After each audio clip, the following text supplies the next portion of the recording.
అవకాశాలు ఎక్కువ ఉన్నాయి. రైట్. నెక్స్ట్ క్వశ్చన్ అంటే నెక్స్ట్ అంతే ఉత్కంఠగా ఉన్న మరొక నియోజకవర్గం హిందూపూర్. అక్కడ ఇప్పటి వరకు టీడీపీ జెండా తప్ప ఇంకొక జెండా ఎగరలేదు. టీడీపీ కంచుకోటగా భావించే నియోజకవర్గం. అక్కడ ఒక మహిళని జగన్ రంగంలోకి దించారు, దీపిక. సో బాలయ్య గారికి ఎట్లా ఉంది విజయ అవకాశం? అంటే ఆయనే పెద్ద జ్యోతిష్యుడు, ఆయనకన్నీ తెలిసినవాడు. గత చరిత్ర మొత్తం చూసినట్లయితే ఆయన ఆ నియోజకవర్గాన్ని ఎప్పుడు కూడా చూసినవాడు కాదు. భూ కబ్జాలు, సెటిల్మెంట్లు, పిఏలే రాజ్యపాలన చేసేవారు.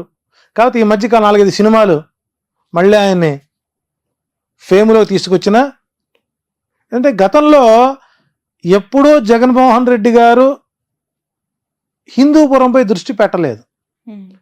కారణం ఏంటంటే ఇప్పటికి కూడా బాలకృష్ణ ఫ్యాన్స్ అసోసియేషన్కి జగన్మోహన్ రెడ్డి గారు కడప జిల్లాకి ప్రెసిడెంట్కి రాజీనామా చేయలేదు దానికి. ఓకే.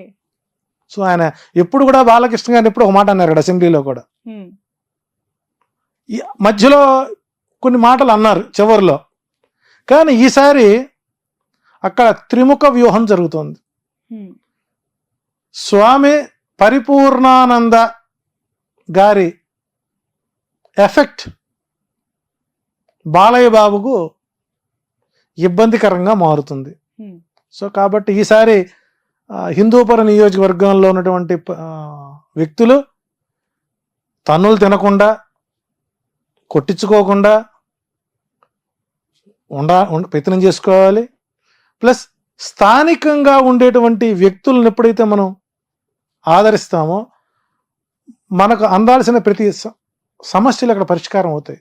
సో బాలయ్య బాబు గారి జాతకం కూడా ఈసారి కాస్త వ్యతిరేకత మూట కట్టుకున్న ఆయన లక్ష్మీ నరసింహోపాసకుడు కాబట్టి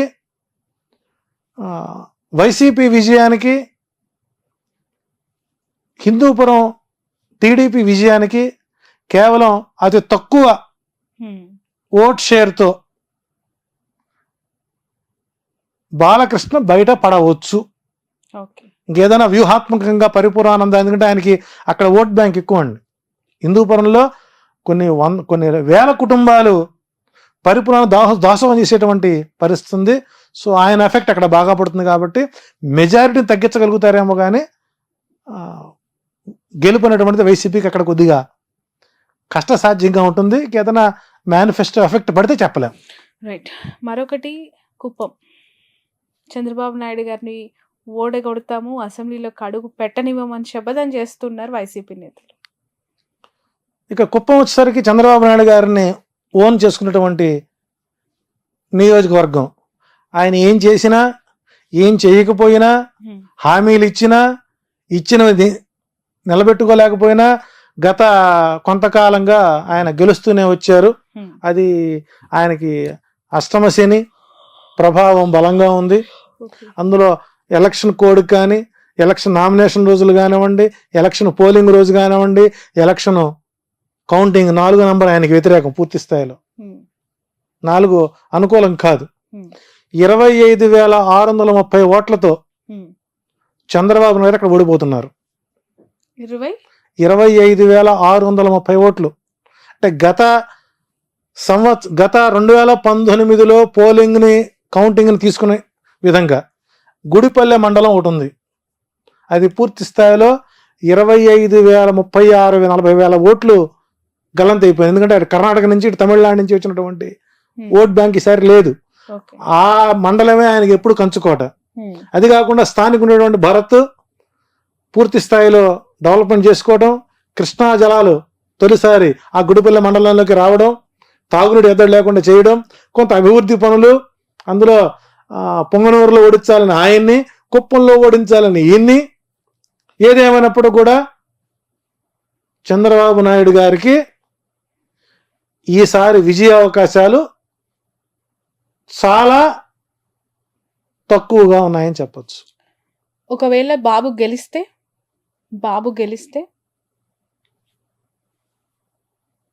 ఇక గ్రహ ఫలితాలు కూడా మనం తప్పని చెప్పుకోవాలి. ఇంకా అంటే ఇక ధర్మం ఉన్నటువంటిది కలియుగంలో లేదనుకోవాలి, ఇక ఆ ప్రాంతంలో లేదనుకోవాలి. ఎందుకంటే మీరు ఫిగర్ తో పాటు చెప్తారు 100% అండి. 26,000 మీరు మీరు ఏ సర్వే సంస్థలైనా చూసుకోండి, ఇంకా నాకంటే తోపులు తురుంకాళ్ళు ఉన్నారు జ్యోతిష్యం, చాలా సామాన్యం జ్యోతిష్యంలో, నాకంటే మేధావులు ఉన్నారు, వాళ్ళని ఇంటర్వ్యూ చేయండి. కుప్పం ఓడిపోతుందా లేదా అనేది ఒకే ప్రశ్న, సింగిల్ వాడు చెప్పని ఓడిపోతాడు. ఓకే, ఇది మీ ఛాలెంజ్. రైట్. నెక్స్ట్ నగరి విషయానికి వద్దాం. రోజా గారు అక్కడ పోటీ చేస్తారు, ఆమె గెలుపు అవకాశాలు ఎలా ఉన్నాయి? సో ఇక్కడ ఇక నగరి వచ్చేసరికి అసలు ఆమె జాతకం మొట్టమొదటిసారిగా నేమాని భాస్కర్ గారు నా చేత రాయించారండి. సుమారు 500 పేజీలు నిశితంగా పిన్ టు పిన్ రాసి వారికి నేను ఎక్స్ప్లెయిన్ చేయడం జరిగింది. నాతో కొంతకాలం మింగిలై ప్రతి విషయానికి ఇలా చేయండి ఇలా చేయండి సూచనలు ఇస్తూ ఉన్నాం. సరే ఎమ్మెల్యే అయిన తర్వాత వారి యాటిట్యూడ్ మార్చుకున్నారు. సో ఇబ్బందుల్లో ఆదుకున్నాం, సుఖాల్లో హ్యాపీగా ఉన్నారు, జబర్దస్త్ ద్వారా ఏదో సంపాదించుకున్నారు. కానీ నియోజకవర్గానికి దూరంగా ఉంటారు. నియోజకవర్గంలో నాకు అసమ్మతి గళం పెరుగుతుంది. చిత్తూరు జిల్లా ప్రధాన నాయకులతో ఈమెకి కొద్దిగా ఇబ్బందికరంగా ఉంటాం.